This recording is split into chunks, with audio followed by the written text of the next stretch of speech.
एक minute speaker sir, speaker sir, एक minute speaker sir, अभी भी मंत्री ने हाउस को मिसगाइड किया। जो बात मंत्री जी ने कही कि धरना समाप्त हो गया, आज भी चोपटा तहसील के अंदर धरना लगा हुआ है।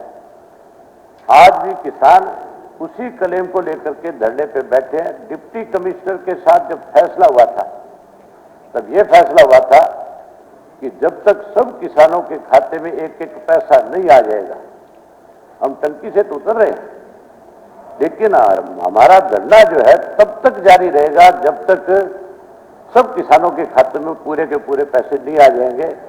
ये जो बात मंत्री ने कही है, ये भी हाउस को मिसगाइड करने वाली बात है कि धरना समाप्त हो गया।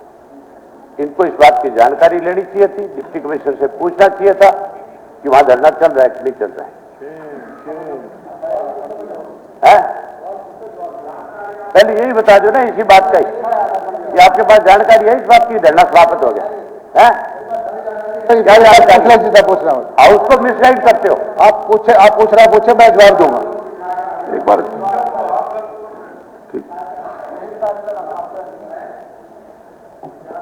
आधिकारिक बयान दे दो। बयान तो यहां दे दिया ना, फिर इससे बड़ा बयान और इससे बड़ा और क्या झूठ बोलेंगे। आज भी धरने पे बैठे हैं किसान, एरिया हाउस में कह रहे हैं कि धरना समाप्त हो गया। अभी भी आप टेलीफोन करके पूछ सकते हो, मैं हाउस में पूछ के बता दूं टेलीफोन पे भी धरने पे बैठे हो कि नहीं बैठे। पूछ लिया सवाल तो जवाब कहाँ है? हो रहा है इनका जवाब? नहीं, अभी कुछ और कुछ पूछना है? हाँ, जवाब तो ले, अभी तो जवाब तो बाकी पड़ा है। मैंने तो जो हाउस को पहली बात जहां डिसाइड किया, मैंने वही बताया। अपना सप्लीमेंट्री पूछिए, जो भी प्रश्न पूछना है प्रश्न पूछिए। अच्छा, वही बात आ गई ना कि आप सिर्फ प्रश्न पूछिए, मंत्री झूठ बोलता रहे, हम सुनते रहे। जितना मर्जी पूछिए, मैं जवाब दूंगा। आप जितना मर्जी पूछिए, मैं जवाब, झूठ सुनते रहे। आप अपना प्रश्न पूछो, जो भी है, जो मंत्री जी जवाब देंगे गलत सही वो आपने देखना है। इस पर भी तो कार्रवाई होनी चाहिए जी। झूठ बोले उस पर क्या कार्रवाई? पूछ ले। वर्ष 2022 में फसल के बारे में बीमा कंपनी, जिसका नाम एग्रीकल्चर इंश्योरेंस कंपनी है, फसल की कटाई की प्रतिक्रिया पे आपत्ति दर्ज करने की वजह से बीमा क्लेम में अदायगी में देरी हुई। मैं मंत्री जी से पूछना चाहता हूं कि 2022 के अंदर सरकार ये बताए कि 2022 में खरीफ की फसल के बीमे की अदायगी में देरी होने का कारण क्या था और किस कारण की वजह से किसानों को 2023 तक बीमे के क्लेम के लिए प्रदर्शन करना पड़ा, धरना देना पड़ा, पानी की टंकी पे चढ़ के सरकार को चेताना पड़ा।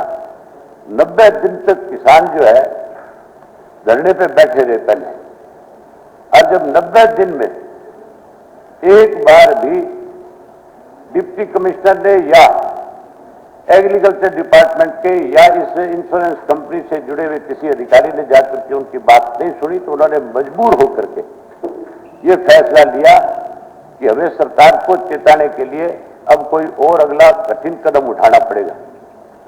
4 किसान जो है नारायणखेड़ा गांव की टंकी के ऊपर जाकर के चढ़े और वहां भी 16 दिन तक जब वो टंकी पे चढ़े रहे, तब जाकर के डिप्टी कमिश्नर ने उनके साथ बातचीत शुरू करी। वो बातचीत भी उससे शुरू नहीं करी कि टंकी पे चढ़े हुए किसान को उतारने की बात।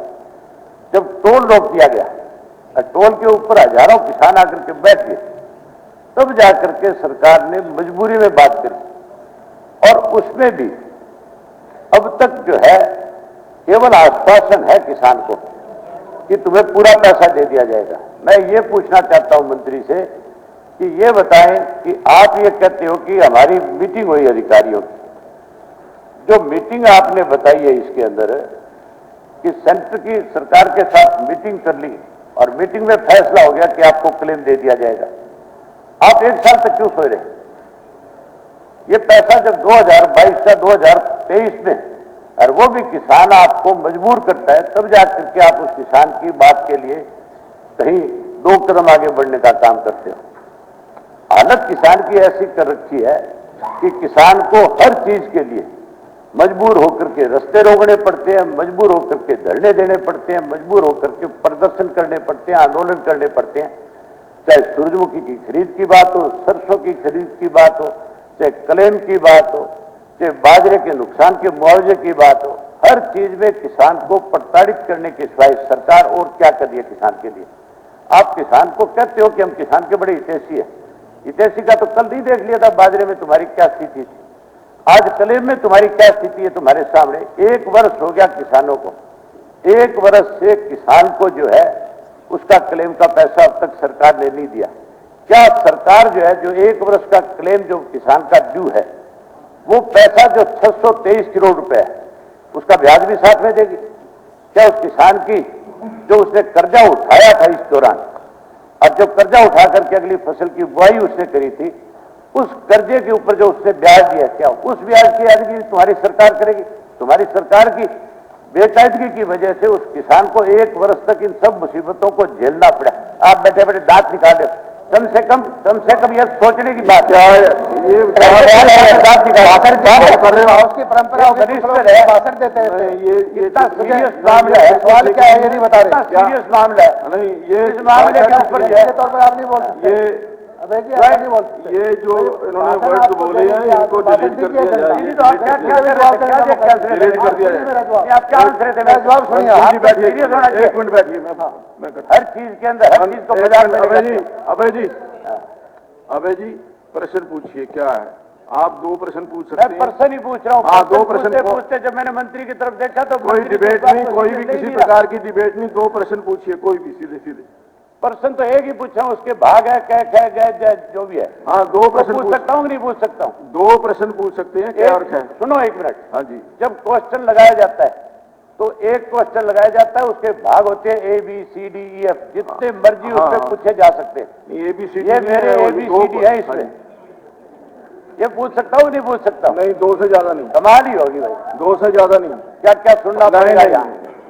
कादिया साहब अरे कैसे विधानसभा में जो मुझे तो क्वेश्चन कमाल लगता है नहीं उसके समझ भाग में होते हैं नहीं होते हैं? क्या कमाल करते हो। भाग क्या भी होता है, ख भी होता है, ग भी होता है, होगा और उसका जवाब आता है बकायदा। 2 प्रश्न से ज्यादा आप पूछ नहीं सकते। 2 प्रश्न पूछ लीजिए।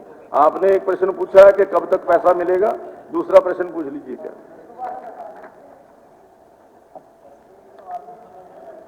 कितने पूछ लो?